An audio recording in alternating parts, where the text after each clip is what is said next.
बिहार में आगामी विधानसभा चुनाव से पहले एक बड़ी खबर आ रही है। बिहार में हर दल इस बात के लिए हलखान के हैं कि विधानसभा चुनाव उन्हें अपने अपने गठबंधन में अधिक से अधिक सीटों की हिस्सेदारी दिलाएगी। इस बार महागठबंधन और एनडीए ने सीट बंटवारे का आरंभिक खाका भी इसी बीच तैयार किया है।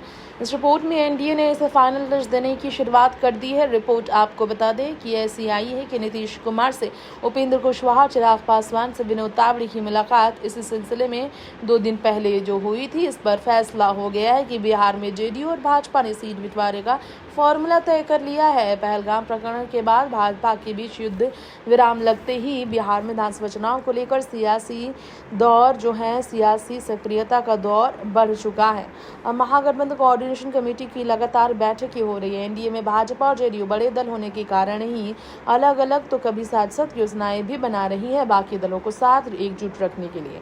रिपोर्ट है कि जेडीयू के राष्ट्रीय अध्यक्ष और सूबे के सीएम नीतीश कुमार ने भी लगातार जेडीयू भाजपा के नेताओं के साथ इसी सिलसिले में बैठकें की हैं। सभी के मन जानने का प्रयास किया गया है और जेडीयू ने बोध गया में प्रवक्ताओं का प्रशिक्षण शिविर इसी विषय में आयोजित भी किया। भाजपा के बिहार प्रभारी विनोद तावड़े ने भी नई दिल्ली में लोजपा के राष्ट्रीय अध्यक्ष और केंद्रीय मंत्री चिराग पासवान से उनके आवास पर जाकर विशेष तरीके से बातचीत की है और महागठबंधन समन्वय समिति की अगली बैठक तो 18 मई को प्रस्तावित भी होगी। इस जिलों में एनडीए की तर्ज पर महागठबंधन सम्मिलित रूप से बैठकें करने का निर्णय ले चुका है। अब एनडीए में सीट शेयरिंग का फॉर्मूला फाइनल होने की अपुष्ट जानकारी आ गई है सामने, तो गठबंधन में भी महागठबंधन में मोटा मोटी इस पर रूपरेखा बना ली गई है। चर्चाएं ये भी हो रही है काफी बड़े स्तर पर कि आरजेडी टिकट बंटवारे का फॉर्मूला बनाया, हालांकि इसे अंतिम रूप दिया जाना भी बाकी है। वहीं अगर बात करें यहाँ पर बाकी और पार्टियों की, तो आपको बहुत ही बड़ी खबर देना चाहेंगे। एनडीए ने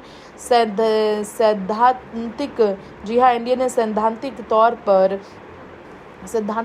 पर बंटवारे का सूत्र तलाश लिया। एनडीए के अंदर खाने की सूचना कह रही है कि 243 सीट मुख्य रूप से 2 हिस्सों में बटेंगे। एक हिस्सेदार जेडीयू होगा तो दूसरी भाजपा होगी। एक सीट के अंतर से छोटा भाई बड़ा भाई का रुतबा तय होगा, हालांकि वास्तविक बड़े भाई का रुतबा चुनाव परिणाम आने पर ही तय होगा। इस फॉर्मूले में सहयोगी दलों का कोटा दोनों दल अपने हिस्से से तय करेंगे और उपेंद्र कुशवाहा की पार्टी आरएलएम और जीतन राम मांझी की हिंदुस्तानी आवाम पार्टी को जेडीयू अपने हिस्से की सीटों से कुछ देकर संतुष्ट भी कर सकता है। 15 सीटों की मांग इस बीच कर चुके हैं उपेंद्र कुशवाहा और जीतन राम मांझी ने सीधे 40 सीटों की है मांग। मांझी और कुशवाहा को 10-10 सीटों से अधिक मिलने की उम्मीद फिर भी नहीं जताई जा रही है। देखना होगा जेडीयू के राष्ट्रीय अध्यक्ष बिहार के सीएम नीतीश की मुलाकात जो उपेंद्र से हुई इस दृष्टि में किस दिशा में लेकर आती है।